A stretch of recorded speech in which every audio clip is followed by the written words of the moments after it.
Tungod sa iyahang kaselosa, pasuuto na ko gusbat nga brief sa akong asawa.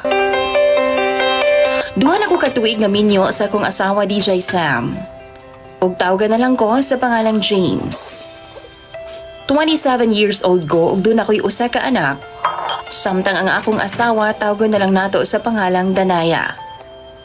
Kini si Danaya, ikapito na daw ko niyang nakarelasyon. As in sulod sa iyang pangidaron nga 27 anyo sama nako, kaunong na po daw siya nakabaton og ka-live-in partner. Ang tinuod, kining bata nga naa sa amoa karon, dili jud nako ni biological daughter.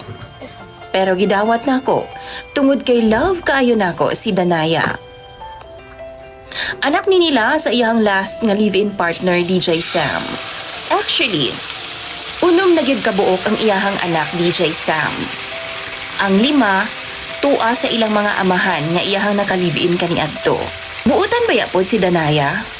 Apan tungod lagi sa iyahang past, pareha silang nagbinuang manggod sa akong asawa DJ Sam kaniadto.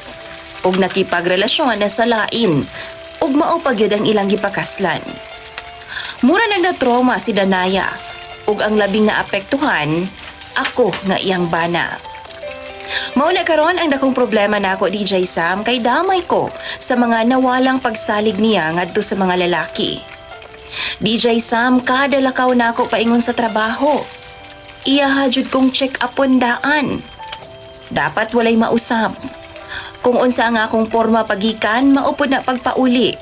Kay kung ugaling man, dunay nausab ni ana, paniguradong dakong away gyud na. Kay magduda man na siya nga, mihapit pa ko sa laing babae. Iyahang i-check up ang akong lawas DJ Sam kung doon na ba'y mga kiss marks or di ba kaha, lipstick na namilit. Kanang bago ko malakaw, talian na niya og lastiko ang akong bulbul.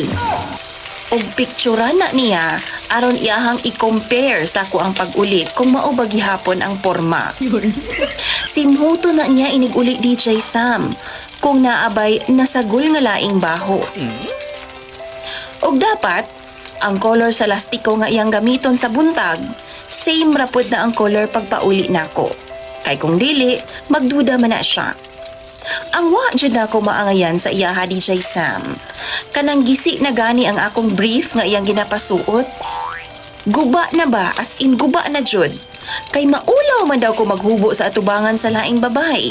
Ug tungod ni ana, kampante siya. Nga di na gyud ko mangita pa og lain. DJ Sam, nagpait ko ani akong kahimtang karon. Sige na lang mig-away, kay tungod matandog man jud ang iyang gipanghiktan. Mag-CR ba yapod ko? Og hasol pod kayo sigig balik-balik og hipos sa DJ Sam. Halos magbuwag na mi tungod ani kay duda daw siya nga duna na gyud ko'y laing gikabuangan. Gusto na ko ipaabot sa iya nga wa jud intawon ko magbinuang ug nagtarong ko sa among kaminyuon. Apan di gyud siya motuo DJ Sam.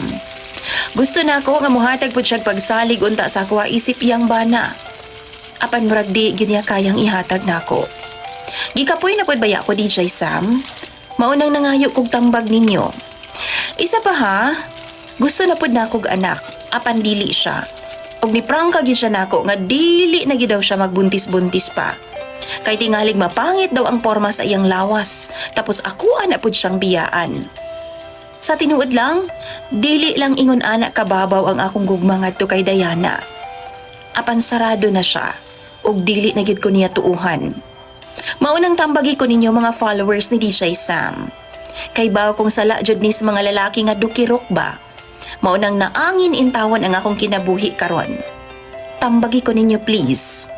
Imong follower DJ Sam, James. Tungod sa iyahang